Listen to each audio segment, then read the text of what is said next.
Assalamualaikum warahmatullahi wabarakatuh. Kami dari grup 1 PAS 7 Praktikum Teknologi Pengawetan.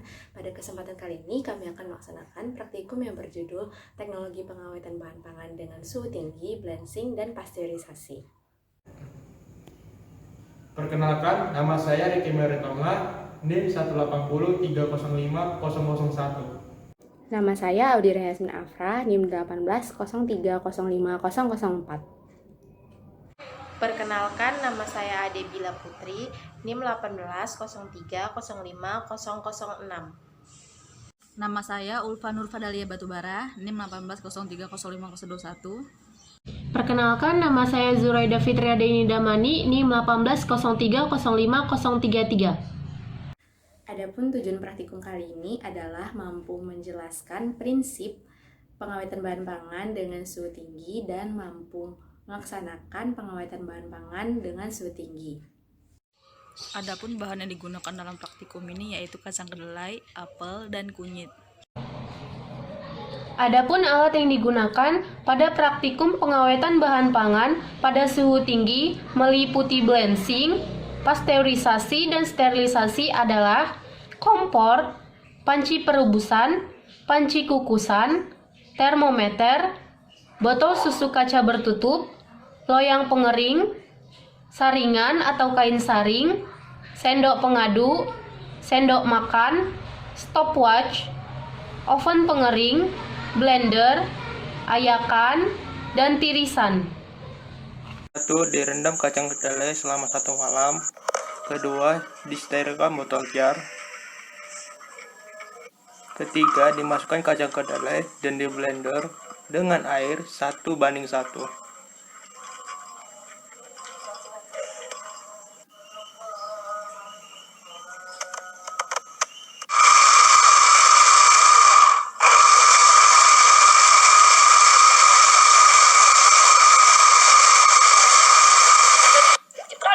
4. Disaring ampas susu kedelai.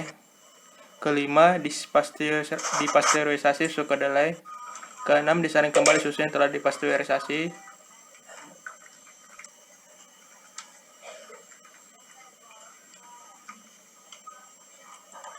Ketujuh, dimasukkan ke dalam botol jar dan dilakukan pengamatan pada susu. Pertama, disterilisasi botol jar.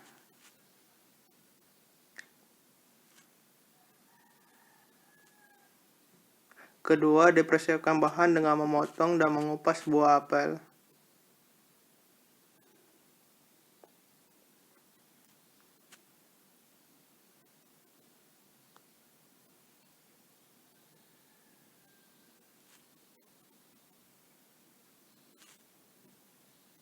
Ketiga, di blender buah apel dengan perbandingan air 1:1.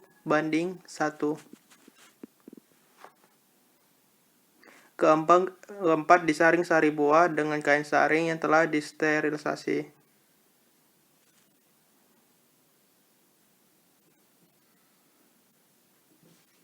Kelima, dimasukkan ke dalam jar.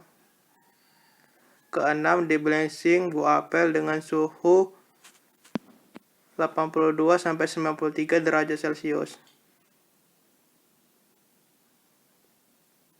Ketujuh, di blender buah apel dengan perbandingan air 1:1. Kedelapan, disaring sari buah dengan kain saring yang telah disterilisasi.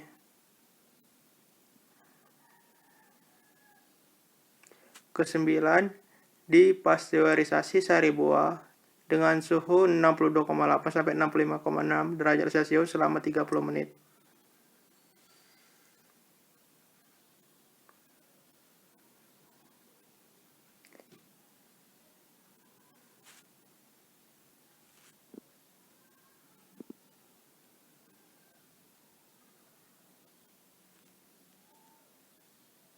Ke-10, dimasukkan ke dalam jar yang telah disterilisasi.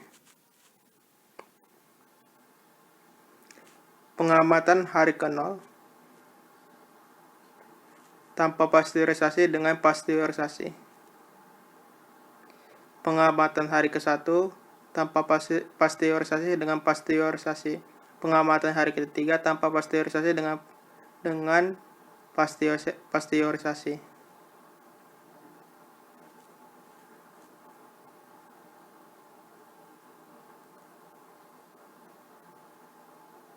pengamatan hari kelima tanpa pasteurisasi dan dengan pasteurisasi.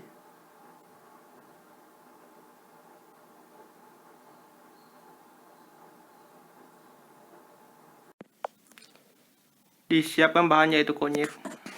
Perlakuan blanching. Dicuci kunyit dengan air mengalir. Diisi kukusan dengan air. Dipanaskan kukusan hingga mencapai suhu mendidih.